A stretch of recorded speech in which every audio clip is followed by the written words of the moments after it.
ఆంధ్రప్రదేశ్ రాష్ట్రం ఆర్థిక సంక్షోభంలో ఉంది. అప్పుల ఊబిలో కూరుకుపోతా ఉంది. కూటమి ప్రభుత్వం జానాబెత్తుడు ప్రభుత్వంగా తయారైంది. ప్రతి నెల ఖర్చేమో దాదాపు 25,000 కోట్ల రూపాయలు ఉంటుంది. అటు ఉద్యోగుల జీతభత్యాలకు, పదవీ విరమణ చేసిన ఉద్యోగుల పెన్షన్లకు, మిగతా సంక్షేమ కార్యక్రమాలకు, అభివృద్ధి కార్యక్రమాలకు నెలకు దాదాపు 25,000 కోట్ల రూపాయలు కావాలి. కానీ ప్రభుత్వానికి వివిధ మార్గాల ద్వారా వచ్చే ఆదాయం నెలకు కేవలం 18,000 కోట్ల రూపాయలు. అంటే ఖర్చుకు ఆదాయానికి మధ్య 12,000 కోట్ల రూపాయలు నెలకు అంతరం ఉంది. ఖర్చేమో జానడు, ఆదాయమేమో బెత్తెడు. అందుకోసం ఇదిని జానాబెత్తెడు ప్రభుత్వం అనడం జరిగింది.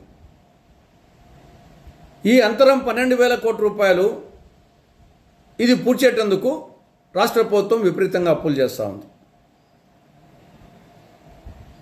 ఈ ఆర్థిక సంవత్సరంలో 2026-27కు సంబంధించి బడ్జెట్లో ఏం చూపించారు? 75,868 కోట్ల రూపాయలు అప్పు చేస్తాము సంవత్సరానికంతా కలిసి చూపించారు. కానీ వాస్తవంగా మొదటి 3 నెలల్లోనే, మొదటి త్రైమాసికంలోనే 33,623 కోట్ల రూపాయలు అప్పు చేయడం జరిగింది.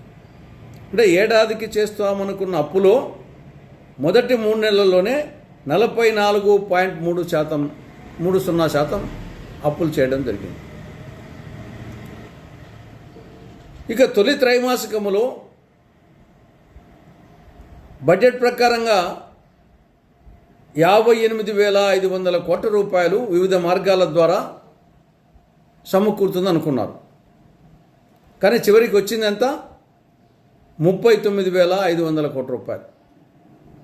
అంటే మొదటి త్రైమాసికములోనే అనుకున్న దానికంటే, బడ్జెట్లో అనుకున్న దానికంటే ఆదాయము 19,000 కోట్ల రూపాయలు తగ్గిపోయింది మొదటి త్రైమాసికంలోనే.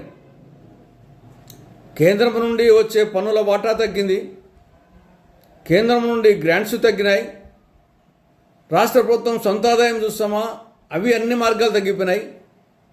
జిఎస్టీ ద్వారా తగ్గింది అనుకునే దానికంటే, అమ్మకం పన్ను ద్వారా తగ్గిపోయింది, ఎక్సైజ్ ద్వారా తగ్గిపోయింది, స్టాంప్స్ అండ్ రిజిస్ట్రేషన్ ద్వారా తగ్గిపోయింది. కాబట్టి అన్ని విధాలుగా ఆదాయం తగ్గిపోయింది, ఖర్చులేమో పెరిగిపోతున్నాయి, పొదుకు మళ్ళా దుబారా జరుగుతూ ఉంది. కాబట్టి ఇప్పటికైనా కూటమి ప్రభుత్వం దుబారా తగ్గించుకొని ఆర్థిక క్రమశిక్షణ పాటించి రాష్ట్రాన్ని అప్పుల కుప్ప చేయవద్దని కూటమి ప్రభుత్వానికి కాంగ్రెస్ పార్టీ సూచిస్తూ ఉంది.